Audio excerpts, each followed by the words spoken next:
Buenas tardes, queridos hermanos, el Señor les bendiga. ¿Cómo están todos ustedes en esta tarde? Espero que estéis bien, espero que muchos de ustedes se puedan añadir a partir de ahora a esta retransmisión que estamos haciendo en directo desde la isla de Tenerife, cuando tenemos en este momento las 18:03 minutos de la tarde. Le doy a todos ustedes la más cordial bienvenida. Vamos a estar un rato juntos y en esta tarde me gustaría que tomáramos conciencia primero de lo que Dios está haciendo, de lo que Dios está tratando de enseñarnos. Porque detrás de cada cosa, detrás de cada situación, detrás de cada acontecimiento, siempre hay algo que aprender.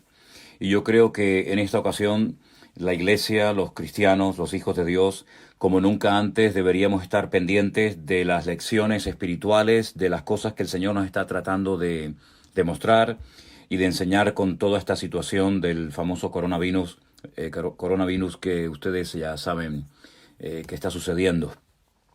He estado escuchando esta tarde un mensaje que mandaba el pastor Enrique Montenegro desde Madrid. En fin, hablándonos de una situación tremenda donde incluso ha habido hermanos en Madrid, que creo que es la comunidad, si no me equivoco, que más afectados tiene, hermanos que han caído enfermos, hermanos que han muerto, incluso comentaba también de algunos pastores. Es decir, la situación no es una risa, no es para tomárselo a broma, no es una fiesta, no son vacaciones forzadas, sino es una situación de emergencia. Es una situación grave por la que debemos de orar para que el Señor primeramente nos guarde, el Señor nos ayude, seamos responsables, por favor. Decía el pastor Enrique Montenegro algo muy interesante. Ya en el Antiguo Testamento ya se decía que a ciertas y determinadas personas, para no contagiar al resto de los hijos del pueblo de Israel, para no contagiarlos, tenían que expulsarlos y ponerlos fuera del campamento. Saben que, por ejemplo, pasó con Miriam durante un tiempo cuando estaba leprosa y también hay otros casos de personas que tenían que ser excluidas, separadas de la comunidad, del campamento, para que de esa manera no contagiaran, para que de esa manera no se contagiara más gente con la enfermedad que ellos tenían. Fíjense qué curioso, ¿no?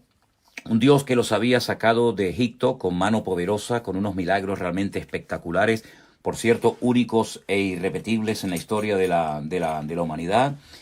Un Dios que había abierto el Mar Rojo para que su pueblo pasara por tierra seca. Un Dios que había hecho auténticos prodigios, de los cuales hablaremos en esta tarde un poco con la Biblia en la mano cuando estuvieron en Egipto. Un Dios que los alimentó con el maná en el desierto, con agua de las rocas, etcétera, etcétera.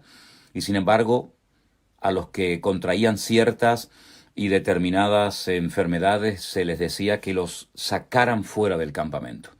El lavado de las manos y también de los pies era algo muy, muy importante y necesario. Y miren ustedes por dónde los años, los siglos, las generaciones han pasado y se sigue recomendando ahora, más que nunca, que la gente se lave un número incontable de veces las manos. Qué cosa que volvemos otra vez a hacer referencia a mandamientos, a prácticas que ya el Señor dejó claramente establecidas desde los tiempos del Antiguo Testamento. El lavado de las manos, el cuidado de la higiene. Incluso, no sé si muchos de ustedes saben, me imagino que sí, que cuando salían fuera del campamento a hacer sus necesidades, la Biblia dice que tenían que tapar sus excrementos. Dice, porque el campamento en el que ustedes están es santo. Hay que proteger al pueblo en la medida de lo posible y todo lo que podamos hacer para prevenir de cualquier contagio, de cualquier enfermedad, pues había que hacerlo. Tenían que llevar todos una especie de pala, una especie de palo o de estaca para tapar sus excrementos y de esa manera no contaminar al campamento. Primero porque era un campamento santo donde Dios estaba en medio de su pueblo, pero seguro también por medidas higiénicas. Y es muy importante que tengamos presente todas las normas, todas las reglas que se nos están pidiendo que cumplamos, sobre todo en no salir de casa. Sobre todo en no salir. Eso es lo más importante. Ahora mismo esa es la única medicina, esa es la única posibilidad que existe en este momento, a menos que se invente una una vacuna lo antes posible, un medicamento. En este momento lo único que podemos hacer es recluirnos en nuestras casas, sin quejas, sin estar lamentándonos, sin estar protestando, sino dando gracias a Dios, porque menos mal que podemos pasar este tiempo en nuestras casas. Que a ninguno nos gusta estar tantas horas y tantos días, y ahora en este caso semanas, o tal vez meses, vete tú a saber, sin salir de nuestras casas. Bueno, hermanos, damos gloria a Dios. En todo y por todo, damos gloria a Dios. Yo les he pedido, para los que no lo sepan, a los hermanos del Centro Vida Nueva, que todos hagan un cartelito, que muchos de ustedes han hecho, y me han mandado las fotografías, donde les he pedido que por favor pongan un cartel con las palabras prohibido quejarse. No es el momento para estar quejándonos. No es el momento ahora para estar lamentándonos. Ahora es el momento de estar tranquilos, en casa, tenemos tiempo para orar, tenemos tiempo para leer la Biblia, para estar en familia, y es una manera de autoprotegernos. Y nadie mejor que nosotros mismos nos vamos a proteger. Es tremendo ver cómo ya están haciendo selección de pacientes, a quién atendemos, a quién no atendemos, a quién dejamos morir, a quién le decimos que se quede en casa, realmente ya prácticamente para morir. Es una situación realmente única en la historia de la humanidad. Gripes, virus, ha habido muchos a lo largo de la historia, pero como esta, nunca. Como esta, nunca. Además, es un virus, permítame la expresión, no se ofendan ni se rasguen las vestiduras por lo que voy a decir ahora, pero es un virus justo, en el sentido de que afecta a todo el mundo. Da igual si eres blanco o negro, rico, pobre, cristiano, budista, musulmán o nada. Es un virus que no respeta a nadie. Y en este sentido es como la muerte, ¿no? La muerte puede ser el hombre más rico del mundo, pero te vas a morir exactamente igual que la persona más miserable con menos poder adquisitivo de la tierra. No importa la edad que tengas, no importa si eres joven, anciano, niño, adolescente o recién nacido. La muerte no perdona a nadie. La consecuencia del pecado es la muerte, amigo. Y nos guste o no, nos va a sorprender y algunos estarán preparados, otros no, pero lo que está bien claro es que no hay nada más justo que la muerte. Para todo el mundo igual, para todo el mundo igual. Y en este caso, pues vuelve otra vez a pasar lo mismo. Ahora, yo estaba en esta tarde, antes de conectarme, meditando acerca de unos capítulos que he leído y me gustaría pedirles que ustedes los leyeran, por favor. Del capítulo 7, al capítulo 11 del libro de Éxodo, encontramos la historia de las 10 plagas. Las 10 plagas que el Señor envió a Egipto. Tengo un libro que en forma de matzá, en forma de, como si fuera una torta, estas típicas tortas que se comen, panes sin levadura, en los tiempos en los que se celebra la Pascua en Israel, con todas las explicaciones, tanto en hebreo como en español, de lo que se come, por qué se come así, las canciones, los juegos, las recetas de cocina, los salmos que se leen, etcétera, etcétera. Y en estos próximos días Israel va a celebrar, todo el pueblo de Israel va a celebrar la famosa Pesaj, que viene de pasas, que significa saltar, pasar. Todo este tema de las plagas lo he estado analizando en esta tarde y es muy, muy, muy interesante. Quisiera, si me permiten, compartir algunas cosas con ustedes.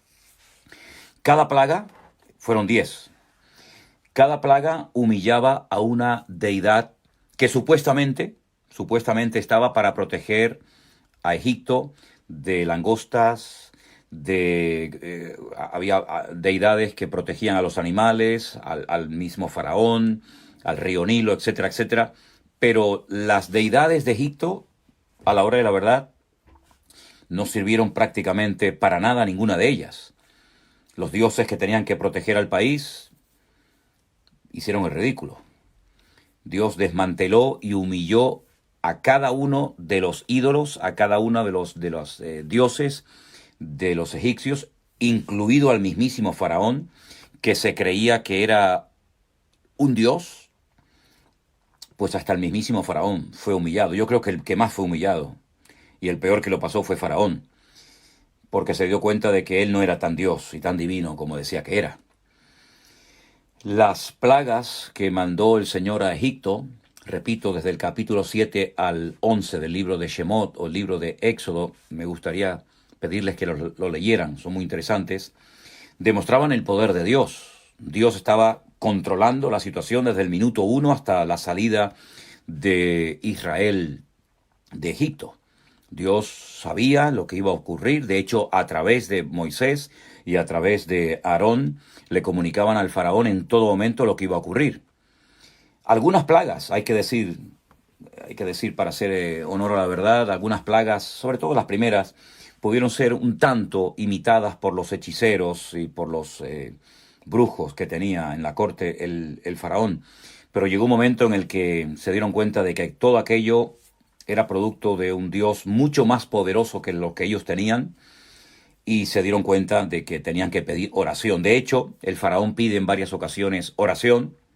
Aparentemente parece que se arrepentía, aparentemente parece que se humillaba y reconocía, pero sabemos que Faraón era una persona tremendamente endurecida, totalmente cauterizada su conciencia y su entendimiento, y ahí podemos ver cómo a veces hay personas que ven maravillas, ven incluso y hasta experimentan en carne propia milagros, pero que no se convierten, no se convierten. Por otra parte, veo que en cada plaga era como una especie de un proceso. Una plaga llevaba a la otra y empezó con la primera, la plaga de sangre, hasta la última, la muerte de los primogénitos, una especie de cuenta regresiva. Cuando empezaba una plaga, pues era la indicación de que el tiempo se estaba cortando. Algunos comentaristas opinan, yo he leído en algunos comentarios, que más o menos el periodo de las 10 plagas en Egipto duró aproximadamente como un año. Aproximadamente en un año se llevaron a cabo las 10 plagas. Casi diríamos que a plaga por mes, más o menos, ¿no? Y al final la idea era primero que Faraón reconociera a Dios, que no hay otro Dios que el Dios del pueblo de Israel en aquel momento, el Dios de Abraham, de Isaac y de Jacob, como también se le conoce, que los egipcios se dieran cuenta de que sus ídolos, sus divinidades no servían absolutamente para nada, pero permítame añadir algo. No solamente los ídolos de los egipcios en aquel momento no sirvieron absolutamente para nada, no sirvieron para proteger al pueblo de Egipto, sino que no sirven para nada hoy en día tampoco. Quiero dejar esto bien claro porque la Biblia nos dice, hay un salmo hermoso, si no recuerdo mal, creo que es el 115, dice que todos los ídolos de las naciones, no solamente los de los egipcios en aquel tiempo, sino los de los españoles, y los de los latinoamericanos, y los de África, y los de cualquier parte del mundo, todos los ídolos e imagen de las naciones tienen boca, pero ninguno habla. ¿Se han dado cuenta? Tienen ojos, pero ninguno ve. Tienen oídos, pero ninguno oye. Tienen pies, pero no caminan. De hecho, ustedes saben perfectamente que cuando llega la época de Semana Santa, pues los que creen en esos ídolos, los que creen en esas imágenes de piedra, de oro, del material que sean, tienen que sacarlos de sus templos y volverlos a meter porque son incapaces de moverse por ellos mismos. Y eso dice la Biblia, que son ídolos muertos, mudos, ciegos, sordos, que no tienen poder para hacer daño, pero tampoco para hacer el bien, porque son muertos, son imágenes creadas, formadas por las manos del hombre, y es terrible ver cómo hay millones y millones de personas que depositan su fe y su confianza en ídolos muertos, en ídolos mudos que no sirven absolutamente para nada. Y permítame, antes de seguir adelante, por favor, leerles unos versículos que, dicho sea de paso, se encuentran, estos versículos que voy a leer ahora, en todas las Biblias del mundo. En todas las Biblias del mundo. Dice lo que voy a leer ahora. Y son los famosos 10 mandamientos. Que, por cierto, en los catecismos católicos, pues por lo menos en mi época, no se enseñaban tal y como están escritos en la palabra. Y dudo que hoy en día también lo enseñen, porque evidentemente si enseñan esto, pues quedan en evidencia, ¿no? Éxodo capítulo 20. Éxodo capítulo 20, aunque también pueden leerlo en Deuteronomio capítulo 5, del 1 al 21, dice: yo soy el Señor tu Dios, que te saqué de la tierra de Egipto, de casa de servidumbre. No tendrás dioses ajenos delante de mí. Me logré aprender casi todo, no todo el capítulo, pero sí los primeros versículos, desde el 1 hasta el 17, en hebreo. Y es muy interesante porque este texto, el nombre que aparece para la palabra dioses es Elohim. Vaidaber Elohim et kol hadebarim haelech lemor lo yishyech leja Elohim. Lo yishyech leja Elohim al panay. Sí, no tendrás dioses delante de tu cara, no tendrás dioses delante de tu rostro, no pondrás dioses delante de tu vida, ¿verdad? Y esa palabra, ese nombre Elohim, es un nombre, es un término polivalente. Se utiliza en el primer versículo de la Biblia. Bereshit bara Elohim. Bereshit bara Elohim et hashamayim vet haaretz. En el principio creó Elohim. Ese es el primer nombre que encontramos en nuestras Biblias para referirse a Dios. Elohim, que tiene una connotación de pluralidad. Prueba de ello, fíjense qué connotación de pluralidad tiene el término Elohim, que aquí en los 10 mandamientos, en el versículo 3 de Éxodo 20, dice: no tendrás dioses. Y la palabra dioses es la misma palabra de Génesis 1.1, Elohim, porque es un término polivalente que se puede aplicar a la hora de hablar del Dios vivo y verdadero, del creador del universo, pero también se puede aplicar a la hora de hacer referencia a dioses, a imágenes, a ídolos.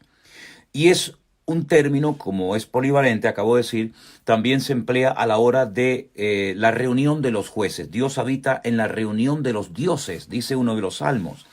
Y ahí hace referencia a los jueces, a los que imparten justicia, ¿verdad? Que en cierto sentido, en ese caso, digamos que por lo que ejercen, por impartir justicia, se sobreentiende que un juez tiene que impartir justicia, ¿verdad? Pues hace una función parecida a la que Dios hace, porque Dios también, como juez justo de toda la tierra, imparte justicia. El primer mandamiento es: no tendrás dioses ajenos delante de mí. Dioses ajenos. No te harás imagen ni ninguna semejanza de lo que está arriba en el cielo, ni abajo en la tierra, ni en las aguas debajo de la tierra.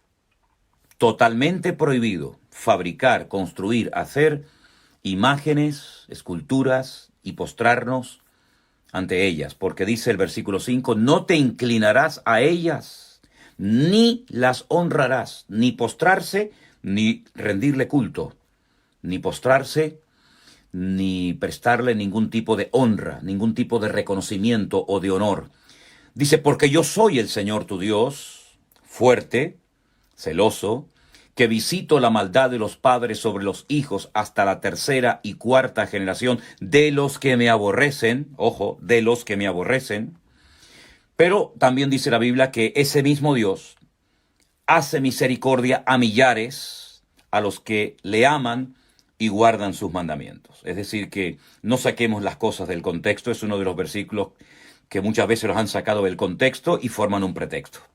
Que Dios visita la maldad de los padres sobre los hijos y cortan, mutilan el texto, no siguen pronunciándolo. No, pero el texto no dice que Dios visita la maldad de los padres sobre los hijos y ahí se detiene, sino que añade de los que me aborrecen. Y en el caso de nosotros los cristianos, en el caso de nosotros sus hijos, su amada iglesia, su amada esposa, nosotros es todo lo contrario.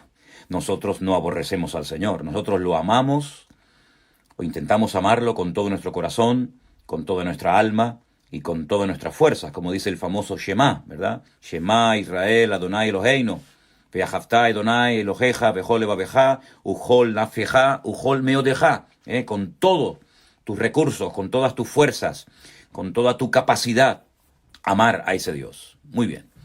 No tomarás el nombre de Dios en vano. Es una lástima ver cómo incluso hay creyentes que mencionan el nombre de Dios para tonterías. Por favor, seamos serios, seamos maduros en esto.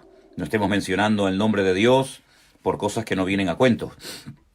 Acuérdate del día de reposo. Acuérdate de ese día de reposo. Que por cierto, ¿cuál es? ¿Cuál es el día de reposo? El día de reposo, Dios se lo enseñó nada más y nada menos que al primer hombre, a la primera pareja, a Adán y a Eva. Y le dijo, he trabajado, he hecho mi obra en 6 días, y el séptimo yo he reposado, Shevet. El séptimo me he parado. No hay obra creadora. Al no hablar Dios, al no ordenar Dios con el poder de su palabra, que se ejecuten, que se materialicen, que se cristalicen una serie de cosas, automáticamente cesó la creación. Para recordar la obra creadora de Dios, Dios santificó el Shabbat.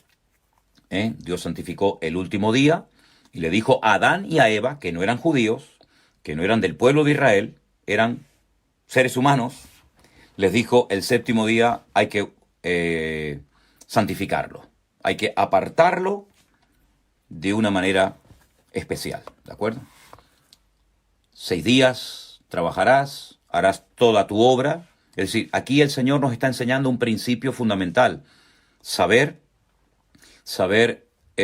organizarnos, saber distribuir las actividades en un periodo de 6 días. Dice, mas el séptimo día es reposo.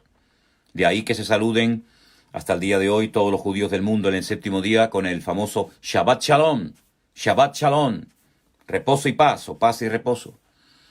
Y dice que en el día de reposo no hay que hacer ninguna obra, ni tú, ni tu hijo, ni tu hija, ni tu siervo, ni tu criada, ni tu bestia. Esto es respetar también los derechos de los pobres animales, ¿verdad? Ni tu extranjero que está dentro de tus puertas, porque en 6 días hizo el Señor, el Creador, los cielos y la tierra, el mar, y todas las cosas que en ellos hay, y reposó en el séptimo día. Por tanto, el Señor bendijo el día de reposo y lo santificó. Qué interesante, cuántas explicaciones, ¿no? Es el único mandamiento que recibe una explicación tan extensa para su cumplimiento. Sigo. Honra a tu padre y a tu madre para que tus días se alarguen en la tierra que el Señor tu Dios te da. Pablo dijo en una de sus epístolas que este es el primer mandamiento o el único mandamiento con promesa. Al honrar a tu padre y a tu madre, tus días serán alargados sobre la tierra que el Señor tu Dios te da. No matarás. Realmente el texto dice más bien no asesinarás, porque claro, si no entraríamos aquí en una especie de contradicción. Entonces, ¿cómo el pueblo de Israel recibía órdenes para ir a la guerra? A la guerra no se va a contar el cuento de Caperucita Roja. A la guerra se va a matar y a que no te maten. Es que el texto realmente dice más bien, no asesinarás. ¿Vale? Es un matiz que marca una diferencia entre matar injustamente, no asesinar, ¿de acuerdo? El primero que, no digo que mata, pero el primero que acorta la vida y el primero que le dice al hombre, el día que pecares morirás, es Dios. Por lo tanto, el pecado produce muerte, ¿de acuerdo? No cometerás adulterio, es respetar los principios de la familia. No hurtar, respetar la propiedad ajena. No hablarás contra tu prójimo falso testimonio. Aquí habla del vocabulario, de la forma correcta de hablar. No codiciar, cuidado con codiciar, cuidado con querer ir más allá de lo que Dios te ha dado. No codiciar la casa de tu prójimo, ni su mujer, ni su siervo, ni su criada, ni su buey, ni su asno, ni ninguna cosa de tu prójimo, ni su coche, ni su casa, ni su teléfono, ni sus propiedades, ni su patrimonio. No darle lugar a la codicia. Teniendo sustento y abrigo, dice la palabra del Señor, estemos contentos con esto. Y termino con el verso 17, que dice, no codiciarás la mujer. Bueno, ya lo leí, perdón. Ese es el último mandamiento. Desde el versículo 1 de Éxodo 20 hasta el 17 encontramos los 10 mandamientos.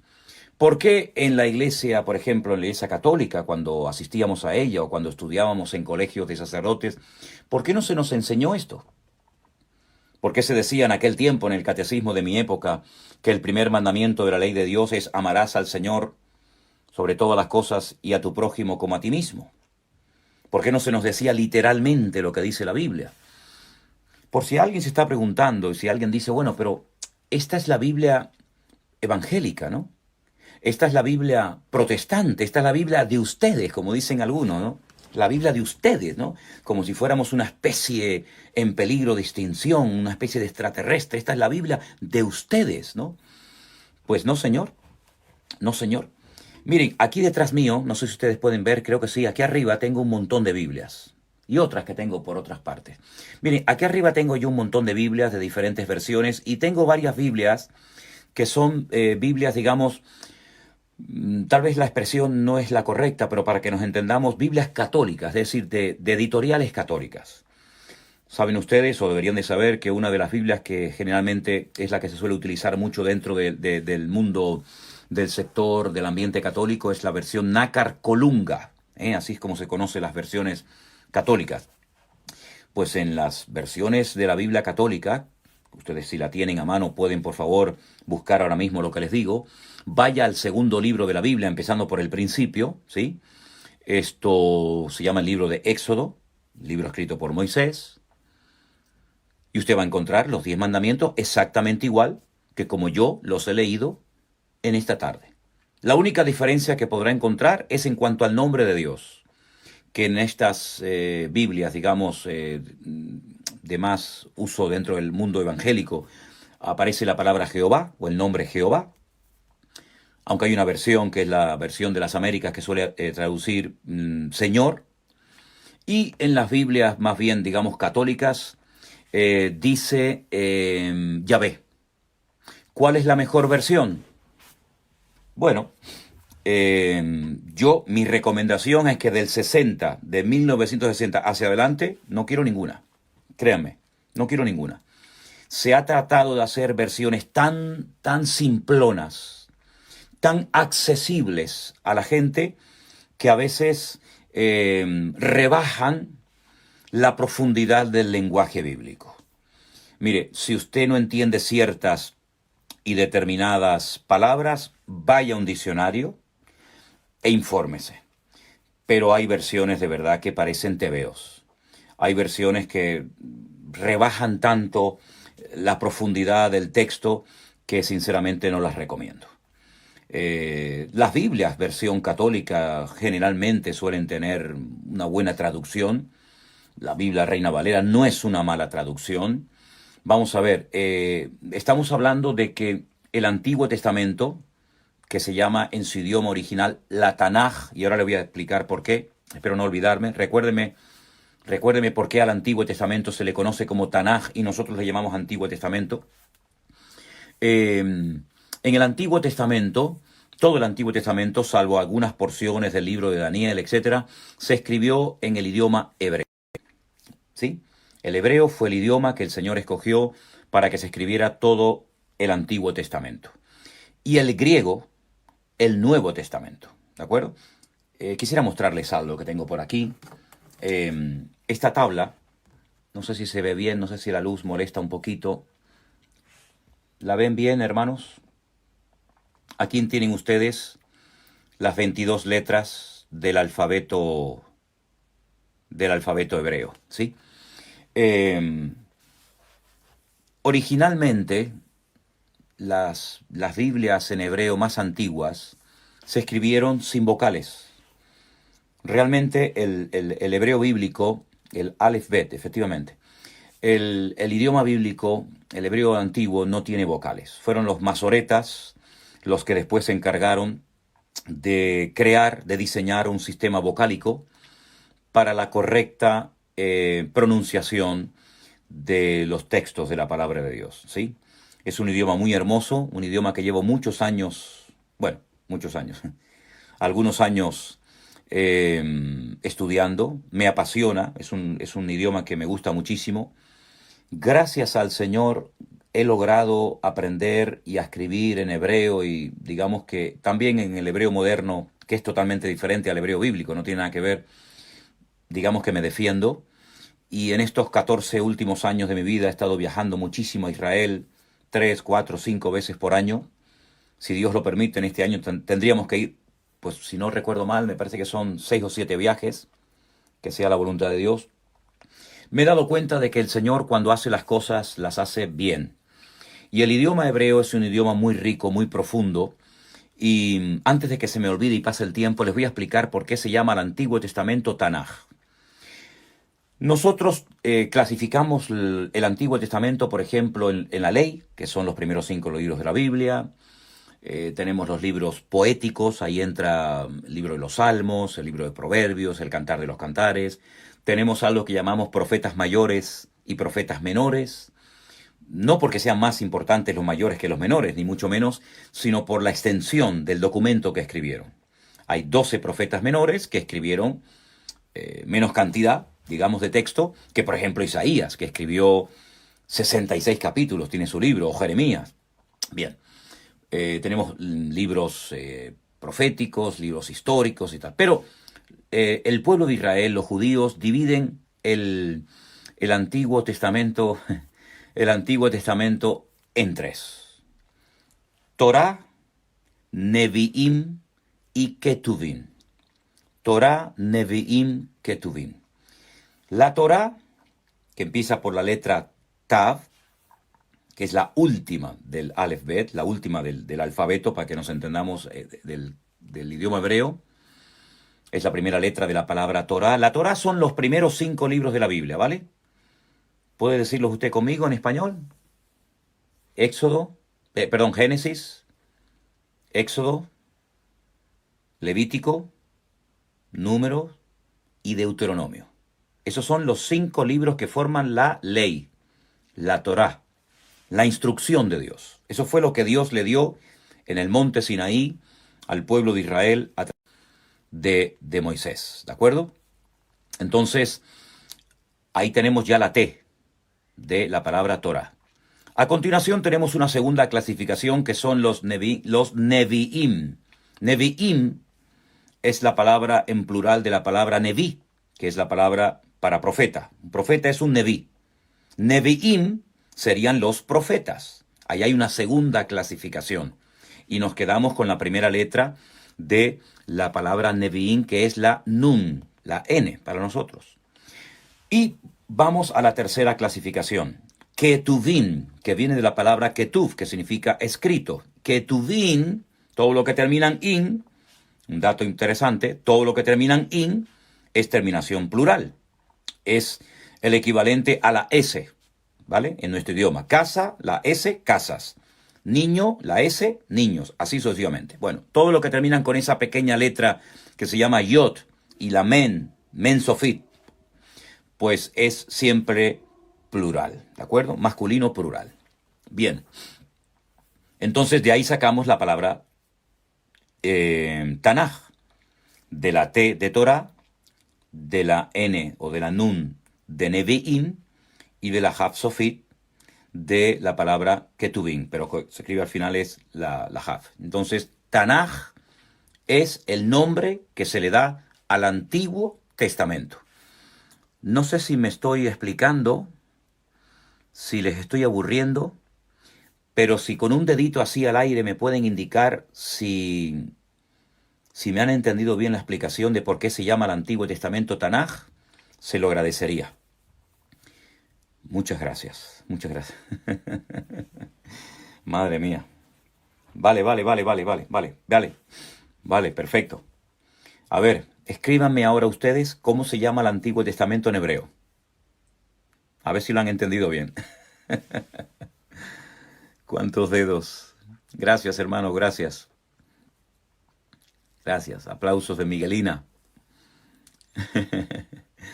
¿Cómo se llama el Antiguo Testamento en hebreo? Según lo que les acabo de enseñar ahora. Tanaj. Muy bien, Beatriz. Muy bien. Muy bien, Iván. Tanaj, con la J final. Muy bien, Verónica. Tanaj. Muy bien, Alison. Tanaj, Ana.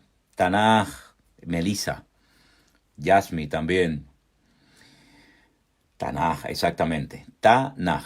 de Torá, Nevi'im y Ketuvim. Perfecto, perfecto, muy bien, vale. Veo que lo habéis entendido perfectamente. Es que sois gente muy inteligente, ¿eh? Soy gente muy lista y pilláis así las cosas al vuelo. Así que, en cuanto a la pregunta, ¿cuál es la mejor versión? Bueno, realmente más que traducciones literales del idioma hebreo, muchas veces lo que se ha tenido que hacer es una adaptación al idioma al que se quiere traducir el texto hebreo, el texto original, ¿sí? Hay hebraísmos, es decir, hay expresiones típicas de Israel, típicas del idioma hebreo, que no se pueden traducir literalmente a ningún idioma del mundo. No sé si me está escuchando algún argentino. Me gustaría saber, porque voy a decir algo que solamente los argentinos me van a entender. Ni los venezolanos, ni los colombianos, ni los panameños, ni los españoles me van a entender.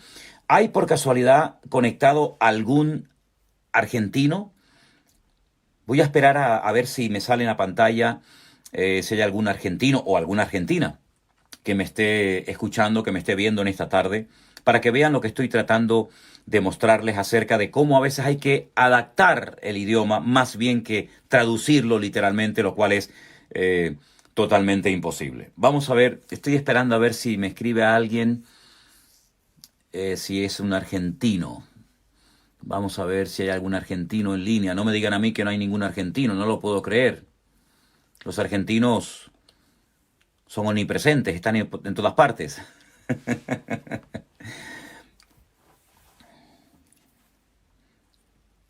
Adrián me dice que para mí la Biblia de las Américas y la versión Reina Valera del 60 es la mejor.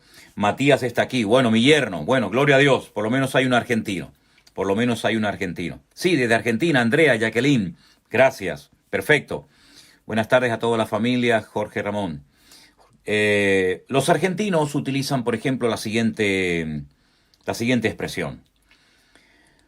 Me siento o me he sentido como chancho en cancha de bocha.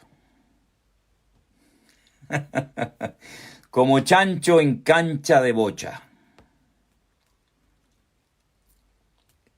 ¿Entendieron los que no son argentinos? ¿Verdad que no? ¿Verdad que no? Pues, y Daniela Moreno. Bueno, si está Daniela por ahí me habrá entendido perfectamente. Los argentinos, los mexicanos, los venezolanos, los ecuatorianos, los españoles, todos tenemos nuestras expresiones. Muchísimas expresiones que son típicas, ¿no? Son expresiones de la idiosincrasia de los pueblos.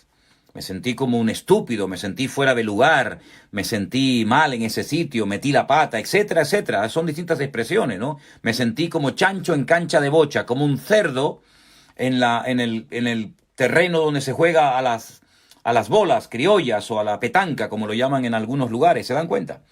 Entonces, en los traductores, cuando se encontraban con los pergaminos, muchas veces tenían que adaptar, muchas veces tenían que adaptar el idioma hebreo al castellano, al inglés, al alemán, en fin, al idioma que fuera. Imagínense lo que sería explicarle a un ciego, un hombre que nunca ha visto, explicarle lo que son los colores.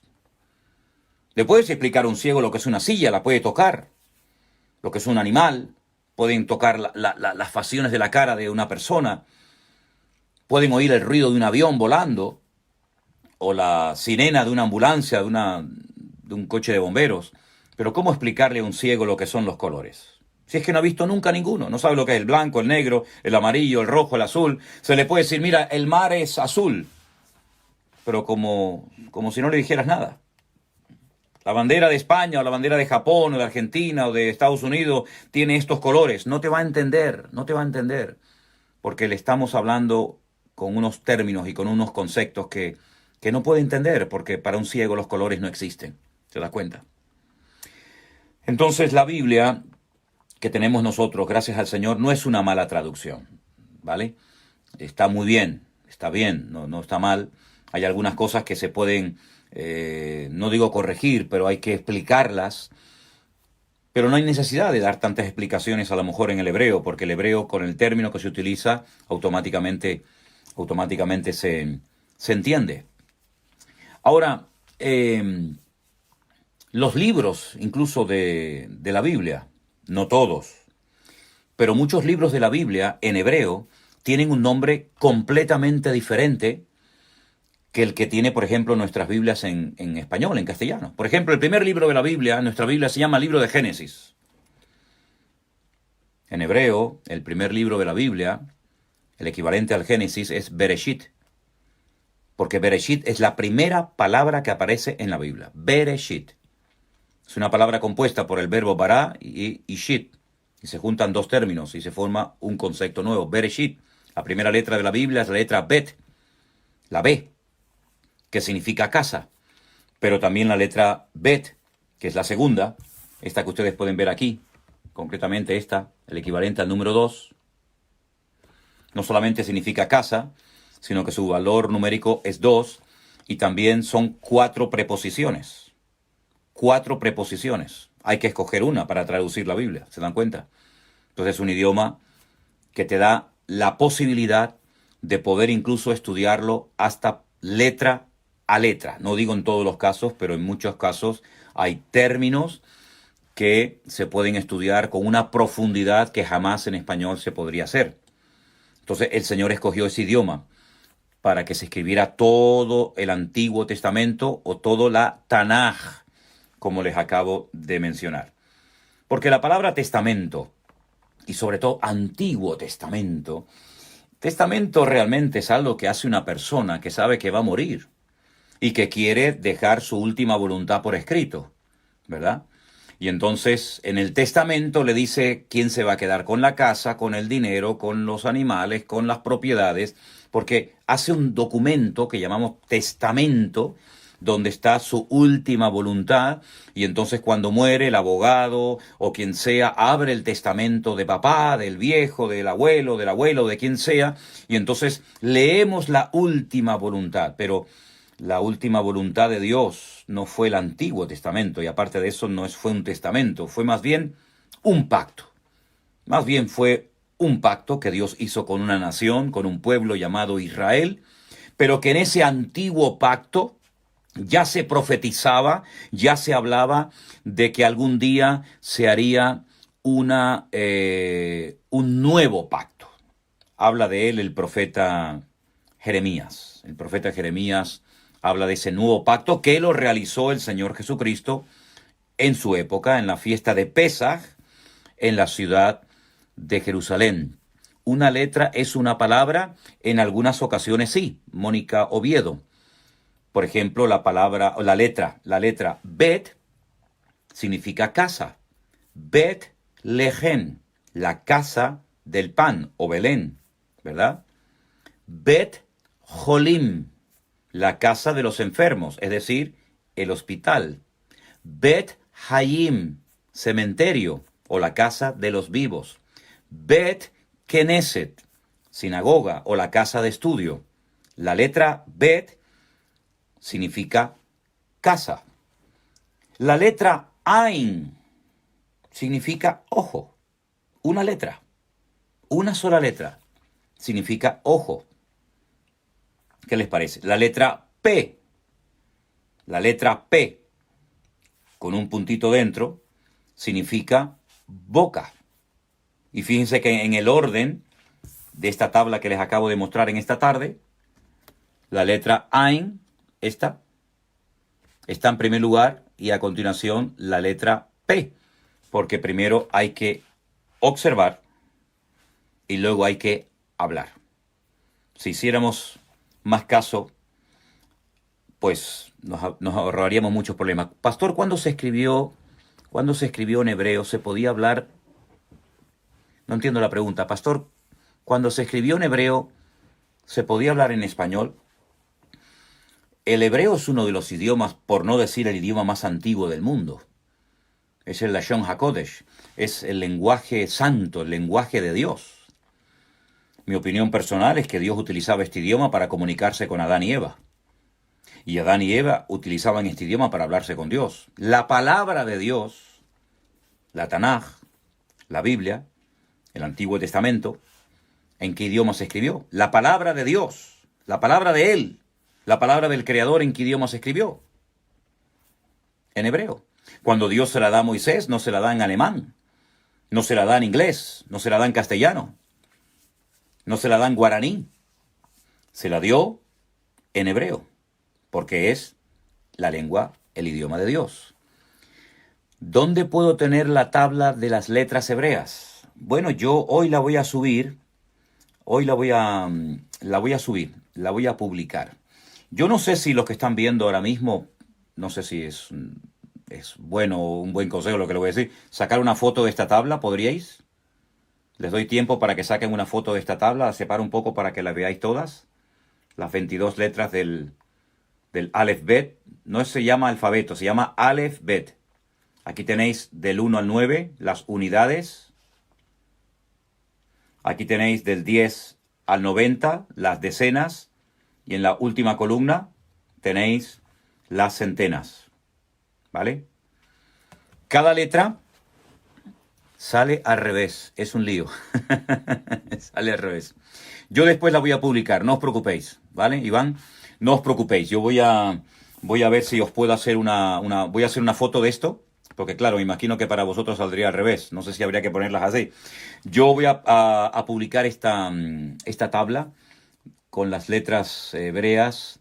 Porque si hay alguien interesado, no lo sé, ¿vale? Yo el otro día pregunté, ¿queréis aprender cositas en hebreo? Yo estoy dispuesto en estas intervenciones.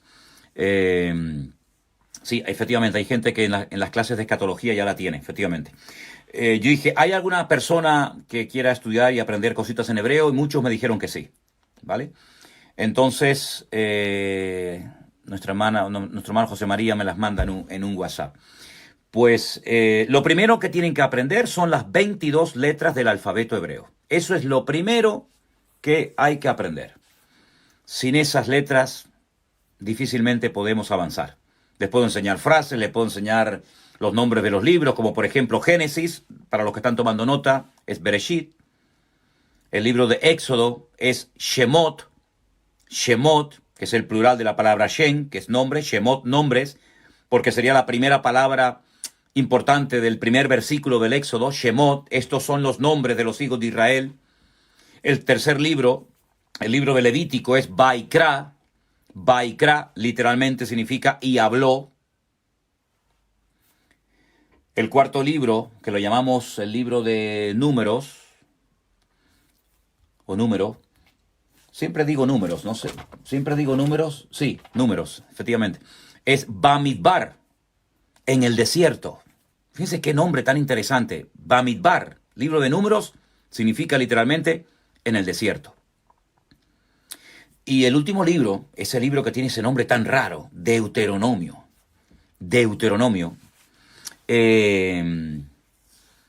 se llama Devarim.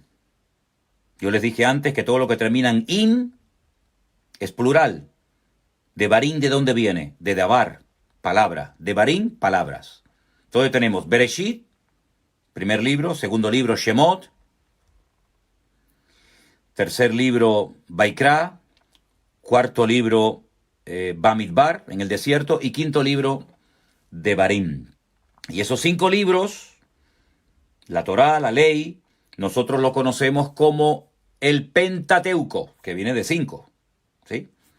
En hebreo, ¿cómo se dice Pentateuco? ¿Cómo se traduce o cómo se menciona la palabra Pentateuco en hebreo? Humash, que viene de Hamesh, del número 5. Pastor, entiendo que las Biblias traducidas antes del 60 son más auténticas en su traducción. No es que sean más auténticas. No es que sean más auténticas en su traducción. Yo no sé cuántos de ustedes han visto la primera Biblia que se tradujo al castellano, que se conoce vulgarmente como la Biblia del oso, porque aparece un oso en la portada. Es la primera Biblia que se tradujo en el siglo XVI, de Casidoro de Reina. Permítame un segundo, se las voy a enseñar. Denme un segundo.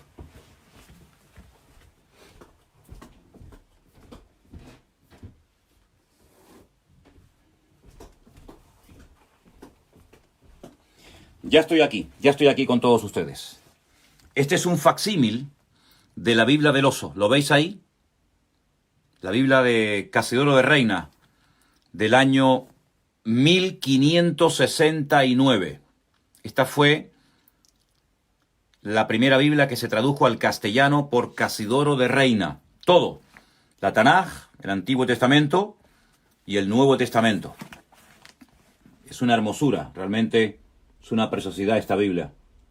Esto es un facsímil de aquella Biblia que podemos leerla, los que hablamos español, los que hablamos castellano podemos leerla, pero es un lenguaje antiguo, es el castellano antiguo. Y el lenguaje va evolucionando. El lenguaje de hoy no es el mismo que en la época de Cervantes. El lenguaje ha ido evolucionando. ¿Cuántas palabras nuevas se hablan hoy en día, se usan hoy en día, que hace unos años atrás ni existían? Muchísimas. Sin embargo, el lenguaje bíblico no ha sufrido, digamos, ningún tipo de variación, de cambio, de variación. ¿Vale? Por eso la palabra de Dios es inmutable. Lo que leía Moisés es lo que se puede leer exactamente igual hoy en día, porque el lenguaje bíblico no ha evolucionado. Es un lenguaje que ha quedado ahí, en la palabra de Dios, registrado. Podrán pasar el cielo y la tierra, pero su palabra siempre permanecerá igual. No se le ha añadido, no se le ha quitado nada. Sin embargo, ¿qué pasa hoy en día? Estamos en una iglesia, ahora mismo podríamos hacer la comprobación. Yo cojo un versículo, lo leo, y a lo mejor usted, que tiene otra Biblia, con otra traducción, ya varían las palabras, ya es diferente por el tema de las versiones. Pero sin embargo, el lenguaje bíblico, repito, no ha sufrido ningún tipo de cambio. Ha permanecido siempre igual, tal y como lo recibió Moisés en el monte Sinaí, ¿sí? Entonces, tenemos que el Pentateuco, los primeros 5 libros de la Biblia, era el Humash, que viene de Hamesh, del número 5, ¿vale? Una particularidad de la Tanaj, o del Antiguo Testamento, es que el orden de los libros no es igual que en nuestra Biblia, ¿vale? No es igual.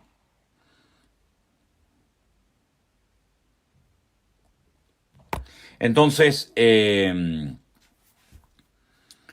último libro del Antiguo Testamento en nuestras Biblias, el último libro de la Tanaj, para hablar con propiedad en español, ¿cuál es? ¿Cuál es el último libro de la Tanaj en nuestras Biblias? Escríbamelo ahí un segundito, quiero ver su respuesta en la pantalla.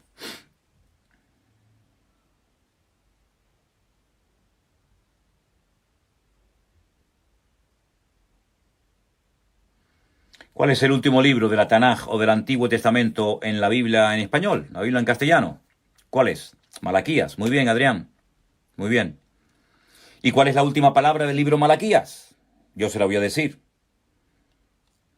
La última palabra del Antiguo Testamento o del libro de Malaquías es la palabra maldición. Maldición. ¿Qué es lo que han hecho los judíos? Para no terminar de leer la Tanaj, el Antiguo Testamento, y terminar pronunciando la palabra maldición, han puesto el libro de Malaquías en otro lugar. Y han puesto a Segunda de Crónicas, la Segunda de Crónicas, lo han puesto en el último lugar de la Tanaj o del Antiguo Testamento. Pero los libros son los mismos. Son los mismos. Los 39 libros del Antiguo Testamento o de la Tanaj hebrea o judía, si me permiten, son exactamente los mismos que tenemos nosotros. Un detalle muy significativo y muy importante. En el Concilio de Trento, siglo XVI, se decidió en ese concilio meterle más libros al Antiguo Testamento de los que tenía. Sabía eso, ¿verdad? A veces te dice la gente, ¿y por qué la Biblia de ustedes tiene menos libros que la nuestra? No, cuidado. La pregunta está mal hecha. Empezamos mal. No es que nuestra Biblia tenga menos libros que la Biblia, digamos, católica. No. Es que la católica tiene más. porque le metieron más libros que nunca pertenecieron, que nunca formaron parte de lo que se llama el canon del Antiguo Testamento. Los judíos, la Biblia hebrea, no tiene el libro de Macabeos, por ejemplo, el libro de Judith, el libro de Tobías, el libro de Sabiduría. No los tiene. Fue en el Concilio de Trento, quédense con este dato porque esto es muy importante.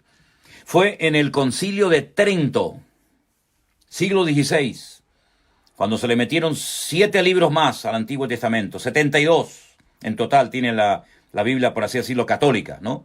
Aunque la Biblia no es evangélica ni católica, la Biblia es la Biblia, pero le metieron más libros de historia. Es como si le metiéramos a la Biblia hoy por hoy española, en castellano, le metiéramos la historia de Simón Bolívar, la historia de la Segunda Guerra Mundial, la historia de la Inquisición. No, hermanos, la Biblia no hay que ponerle ni quitarle nada. El Antiguo Testamento son 39 libros, la Tanaj son 39 libros, 27 el Nuevo, total 66 libros, ni más ni menos. Efectivamente, son lo que se llaman libros apócrifos. Se pueden leer, yo los he leído, por ejemplo, me parecen muy interesantes los libros de Primera y Segunda de Macabeos. Le voy a poner un ejemplo. En el Antiguo Testamento el profeta Daniel recibe unas revelaciones donde el Señor le dice que a lo largo de la historia van a haber 4 imperios que van a tener mucho que ver con el pueblo de Israel.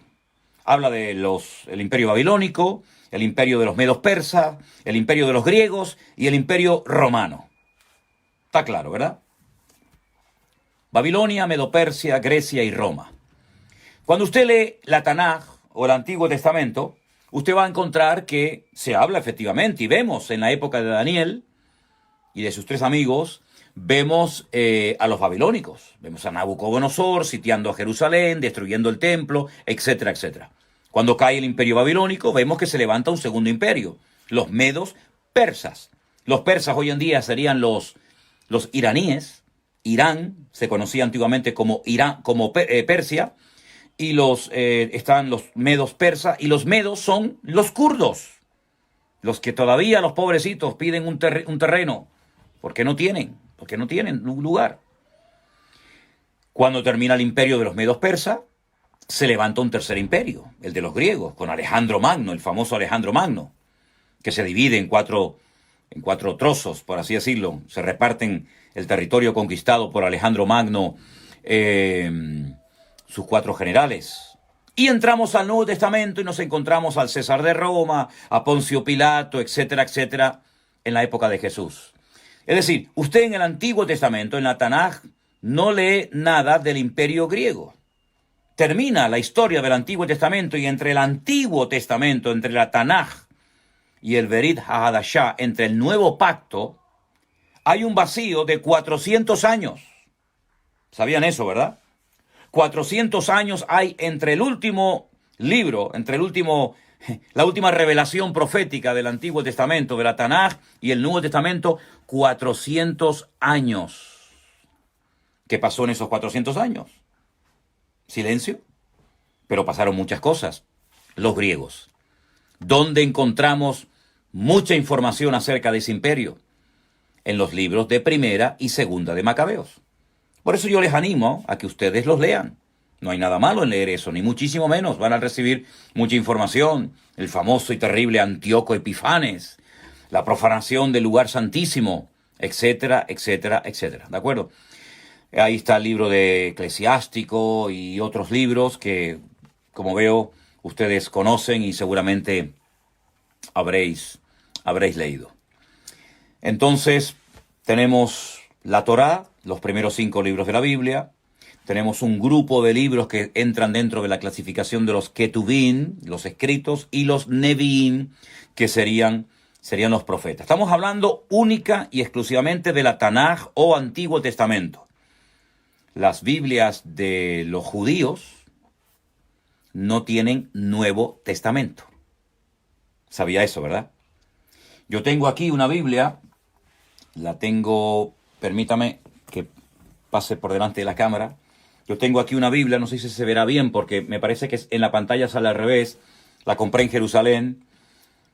Sefer HaBeritot, el libro de los pactos. y es una Biblia en hebreo y en español. Aquí está toda completa, desde Génesis hasta el Apocalipsis. Pero si usted quiere una Tanaj de la que leen los judíos, usted va a encontrar que no aparece el Nuevo Testamento. Realmente lo que más leen es la Torá, los primeros 5 libros de la Biblia, lo que llamamos nosotros la ley, ¿de acuerdo? Entonces, espero no estar aburriéndoles con todo esto, pero ustedes me pidieron que les hablara unas cositas sobre el tema del hebreo y todo esto. Pero hay 2 cosas que quiero decir también referente al tema de Israel cuando estuvo en Egipto. Éxodo 1:5, pueden apuntarlo o leerlo más adelante. Pueden leer en Éxodo 1:5 que entraron 70 personas cuando fueron con Jacob a Egipto, y en Éxodo 12:37 dice que salieron 600,000 hombres del pueblo de Israel, sin contar mujeres, sin contar niños, y una multitud de egipcios que también se unieron al pueblo. Fíjense, de 70 a 600,000 varones, sin contar las mujeres y los niños. Se reprodujo de una manera tremenda el pueblo de Israel en Egipto durante su estancia y durante su periodo de la esclavitud. Siempre me ha llamado la atención, permítame que les haga esta reflexión, un pueblo de esclavos trabajando de sol a sol, siendo castigados, humillados, pero no paraban de tener hijos. No paraban de tener hijos. ¿Y saben qué, hermanos? Faraón mandó a ahogar en el río a los que nacían con sexo de varón, con niños. Los mandaban. ¿Por qué no aparece el Nuevo Testamento en la Biblia judía? Pues porque no creen en el Nuevo Testamento, porque no creen en Jesús. Y como no creen en Jesús, sería una incongruencia tener el Nuevo Testamento en una Biblia judía cuando ellos no aceptan a Cristo como el Mesías. Ellos están esperando al Mesías que venga por primera vez. La Biblia, el Antiguo Testamento, la Tanaj, habla de 2 venidas del Mesías. Una como siervo sufriente, Isaías capítulo 53, y uno como rey triunfante y glorioso. ¿Sí? Hay más versículos en el Antiguo Testamento, en la Tanaj, para estudiar, para tener información sobre la segunda venida del Mesías que sobre la primera. Fíjense lo que les digo. Mucho más material. Podríamos decir que el Apocalipsis del Antiguo Testamento, de la Tanaj, es el libro, sin lugar a dudas, de Daniel. Aunque también el libro de Ezequiel contiene algunas profecías muy interesantes sobre ese ataque de Gog, Magog, Mesed y Tubal en los últimos tiempos al pueblo de Israel, ¿verdad? Pero no tienen el Nuevo Testamento, por eso les falta muchísima información que nosotros, gracias al Señor, tenemos en nuestras Biblias y que tenemos que leerlo y tenemos que estudiarla. Y ahora más que nunca, amados hermanos, tenemos que leer la palabra, estudiar las Escrituras, escudriñar las Escrituras, porque estamos viviendo en tiempos muy interesantes, ¿de acuerdo? Cuando llegaron a Babilonia, el Señor también les dijo que tengan hijos en medio de la opresión. Efectivamente, iban a estar 70 años en Babilonia. Y en esos 70 años también se reprodujeron muchísimo, tuvieron muchísimos hijos, y bueno, salieron también después de 70 años del cautiverio. Hice una lista en esta tarde, aquí la tengo. Sé que al ser papel blanco a lo mejor no se ve bien. Aparte mi letra es un poco difícil de leerla. Con el listado de las 10 plagas. La primera, la de sangre. Segunda, ranas. Tercera, piojos. La cuarta, moscas. La quinta, la peste, la muerte del ganado. La sexta, eran unas úlceras, un sarpullido, unas ronchas, una sarna maligna. La séptima, el granizo. La octava, langostas. La número 9, Hoshech, la de tinieblas. Y la número 10, que se llama Makat Bejorot, la muerte de los primogénitos. Bejor, la palabra Bejor es primogénito, Bejorot es primogénitos, en plural. En este caso hay una sección, no termina en in, sino en Bejorot, porque es terminación femenina. Todo lo que termina en ot, o-t, ot, es plural femenino, todo lo que termina en in es plural masculino, pero en este caso es Bejorot. Y fíjense que en estas plagas, hermanos, desde la primera hasta la última, afecta el estilo de vida de todos los ciudadanos, de todos los habitantes de Egipto. La comida, que era el ganado, sufrió muchísimo, la climatología, el bienestar, la paz social, familiar. Era imposible vivir en aquellos días en Egipto, totalmente imposible. Cuando no había tinieblas había rana, cuando no había ranas había piojos, cuando no había piojos había tinieblas. Era una vida muy difícil, durísima. Pero el Señor, dice la Biblia, que hizo diferencia. Gracias, Tere. Tere Videa. Pastor, no me aburre su tiempo para enseñar. Dios le bendiga. Muchas gracias. Dije antes que la palabra Bejor, antes que se me olvide, es que son tantas cosas que yo digo, Dios mío. La palabra Bejor es primogénito. La palabra Berajá es bendición. Fíjese, la palabra Berajá, Bejor, está íntimamente entrelazada. El Bejor, el primogénito, era el que se llevaba, ¿qué? La bendición, la Berajá del Padre. Y Berejajá Adonai, la bendición. El Señor te bendiga. ¿Cómo se dice? El Señor te bendiga. Yeberejajá Adonai. Yo sé que esto les va a gustar, porque como siempre nosotros nos saludamos o habitualmente nos decimos, hermano, Dios te bendiga, hermana, Dios te bendiga, bienvenido, Dios te bendiga. Dile a tu hermano que está a tu lado, Dios te bendiga. Yeberejajá Adonai. Yeberejajá Adonai. Dios te bendiga, el Señor te bendiga. En otro momento les enseñaré la famosa bendición sacerdotal, la que pronunciaba el sacerdote con sus manos levantadas hacia el pueblo. Y en el día de Yom Kippur, en el día en el que se mataba el cordero para el perdón de toda la nación, ese sacrificio a nivel nacional, cuando entraba el sumo sacerdote, el Kohen Gadol entraba al Bet HaMikdash, entraba al Kadosh Kadoshim, al lugar santísimo, y allí oraba, intercedía, derramaba sangre, y salía y con sus manos levantadas pronunciaba en ese día el nombre de Dios y daba la bendición sacerdotal. Esa bendición es muy bonita. Me gustaría que la aprendieran. Es fácil, no creo que les cueste mucho aprenderla. Bueno, se la voy a decir. Como esto queda grabado, lo que pueden hacer es en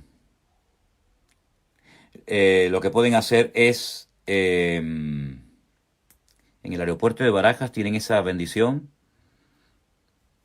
Pues lo primero que oigo, no sabía. Esta bendición que les voy a dar, la bendición sacerdotal, que es la que está en el libro de Números. El Señor te bendiga y te guarde y haga resplandecer su rostro sobre ti. ¿Saben la que le estoy hablando, verdad?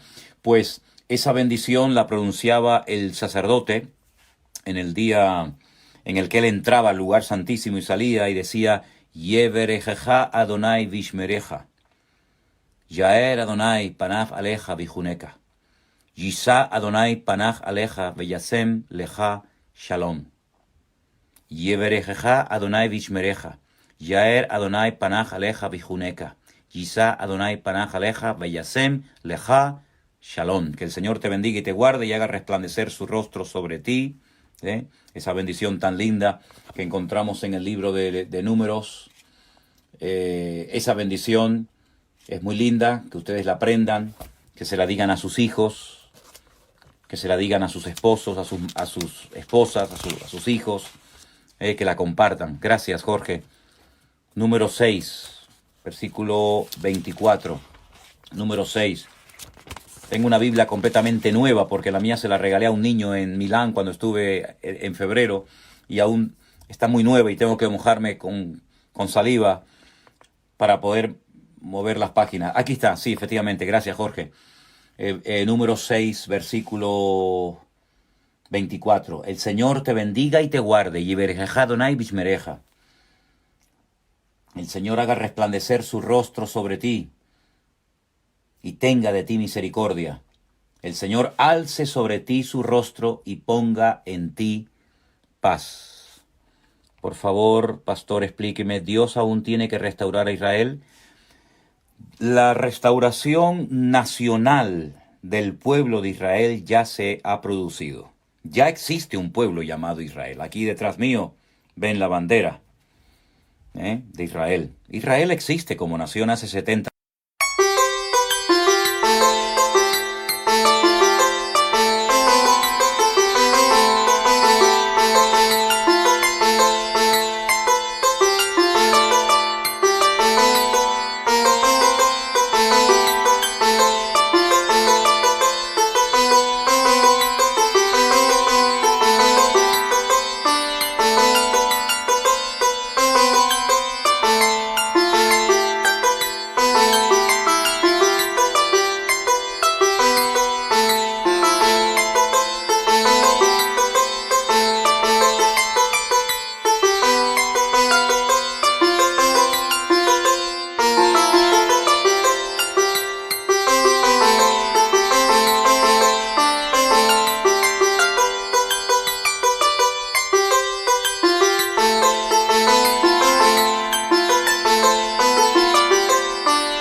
años, este Israel moderno, digamos, ¿no? La Biblia nos profetiza en el libro de Ezequiel la restauración nacional y la restauración espiritual del pueblo de Israel. Cuando se levantan los huesos secos, ¿se acuerdan? La visión de los huesos secos que tuvo el profeta Ezequiel. Pues la restauración nacional ya es un hecho, ya se ha producido. Además, Jerusalén ya fue reconquistada, ya fue, digamos, conquistada en el año 1967. En el 14 de mayo del 48 fue cuando se levantó de las cenizas el pueblo de Israel, cuando nació el Estado moderno de Israel. Pero en el 67, en la Guerra de los 6 días, se recuperó, se volvió a conquistar la ciudad de Jerusalén como la capital eterna e indivisible del Estado de Israel, ¿verdad? Pero la restauración espiritual aún no se ha producido. Hay miles y miles de judíos que están reconociendo al Mesías, conozco a muchos de ellos, he predicado en iglesias en Israel, en Jerusalén, en Tel Aviv, en Ashkelon. Hay muchos judíos que han reconocido al Mesías, cada día más, créanme, cada día hay más. Hay muchas congregaciones en Israel y hay muchos judíos mesiánicos, como se les conoce, ¿verdad? Y el Señor está haciendo cosas maravillosas, pero aún a nivel nacional, la restauración nacional de Israel no se ha producido, pero no les quepa la menor duda de que se va a producir. Y el templo, lógicamente, Lucía Marichal Sierra, te apellidas como yo, por supuesto también va a ser restaurado. El tercer templo de Jerusalén va a ser restaurado, hemos hablado en las clases de escatología bíblica, pero volverá a ser profanado, en fin. Todos ustedes saben que ese templo que está en el corazón del pueblo de Israel, volver a reconstruirlo, nuevamente va a ser profanado. Cuando veáis la abominación desoladora de la cual habló el profeta Daniel, el que entienda lea, Mateo 24, ¿verdad? Y quedé un día en enseñarle unas fotografías del templo del cual nos habla Ezequiel, ese inmenso templo de la era milenaria, que ocupará prácticamente toda la ciudad de Jerusalén, cosa que muchos no saben. A ver si me acuerdo, porque son tantas cosas las que tengo en la cabeza y les quiero compartir. Estaría con ustedes horas y horas y horas, pero la verdad es que muchas veces pienso, ¿aburriré a la gente con todo esto? Porque, perdóneme con todo respeto, hay muchos cristianos que no les gusta estudiar. Hay muchos cristianos que no tienen interés por aprender. Y a mí me encanta aprender y leer y indagar y preguntar y me fascina enseñar y compartir lo que aprendo, porque enseñando me enseño, porque enseñando aprendo y le doy gracias al Señor por las poquitas cosas que he podido aprender y todo lo que he aprendido me gustaría enseñárselo a todos ustedes, y doy gracias al Señor porque ustedes tienen interés y porque ustedes quieren aprender. Así que el Señor les bendiga grandemente en esta tarde. Y quiero terminar este tiempo porque han sido muchas cosas, Han sido muchas cosas y espero que ustedes se puedan... No, pastor, yo quiero aprender. Gracias. Les voy a enseñar los números del 1 al 10, ¿sí? Los números del 1 al 10. Aprendan a contar en hebreo del 1 al 10. Ejat, Stein, Shalosh, Arba, Hamesh, Shesh, Sheba, Shemone, Teisa, Ezer. Ahí quedan grabados, pueden darle para atrás, pueden escribirlos. Los números en hebreo del 1 al 10. Ejat, Stein, Shalosh, Arba, Hamesh, Shesh, Sheba, Shemone, Teisa, Ezer. Hoy han aprendido unas cuantas cosas. Yo he disfrutado mucho sabiendo que ustedes están al otro lado. Que el Señor les bendiga muy, muy ricamente. Quiero terminar este tiempo orando al Señor y quiero pedirles que sigan orando. Tenemos una hermana en el hospital, no por cuestiones del coronavirus, pero está en el hospital ingresada. No se puede ir a visitar a nuestra hermana Rosy. Pido que por favor estemos orando por ella. ¿De acuerdo? Estemos en oración para que el Señor ponga su mano estemos unidos ahora más que nunca. Procuraremos explicar cada día alguna cosa. Una hermana por ahí me escribía ahora, pasa que entran tan rápido los mensajes que a veces me cuesta leerlos todos, sobre el tema de las fiestas judías, tema también, por cierto, muy interesante. Dentro de poquito se va a celebrar Pesaj o Pascua, que es la primera fiesta del calendario judío de obligatorio cumplimiento. Pesaj, a continuación vendría Shavuot, Pentecostés, y finalmente vendría la fiesta de Sukkot o la fiesta de los tabernáculos. Oramos al Señor, ¿les parece? Padre Celestial, te doy muchísimas gracias por esta oportunidad que nos has dado esta tarde de conectar, de compartir tantas y tantas cosas maravillosas de ti, de tu palabra, que nos han enamorado por años, Señor, y que estamos disfrutando en estos días más que nunca de tener tiempo para poder escudriñar más las Escrituras, para poder conocerte mejor, para poder saber más de ti, de tu palabra maravillosa. Abre nuestros ojos para que podamos ver las maravillas que en ella se encuentran, Señor. Danos sabiduría, danos memoria, danos la capacidad de poder aprender y de poder enseñar. Y bendigo a todos mis hermanos y hermanas que han estado conectados durante, creo que algunas horas en esta tarde. Que el Señor les bendiga y les guarde. Y yo les doy en esta tarde para todos ustedes la bendición que dice en español: el Señor te bendiga y te guarde, que Él haga resplandecer su rostro sobre ti, que tenga de ti misericordia, que el Señor alce su rostro sobre ti y ponga en ti tu paz. Yeverejaja Adonai vishmereja, Yaer Adonai panach aleja vijuneka, Yisa Adonai panach aleja veyasem leja shalom. Que el Señor les bendiga y les guarde, hermanos. Gracias por haber estado en esta tarde. Mañana por la mañana volveré a grabar el devocional para que todos ustedes lo puedan ver y compartir. Si todo esto te está haciendo de bendición, compártelo con otros hermanos, con amigos, con familiares, con parientes, con pastores, porque ahora hay mucha gente encerrada en las casas y necesitamos estar en contacto y sobre todo estar en contacto y en comunión con el Señor y con su palabra. Así que corran, compartan la bendición y Dios mediante volveré a estar con todos ustedes mañana en el devocional de la mañana. El Señor les bendiga. Que descansen y recuerden, el Señor está con nosotros como poderoso gigante. Shalom.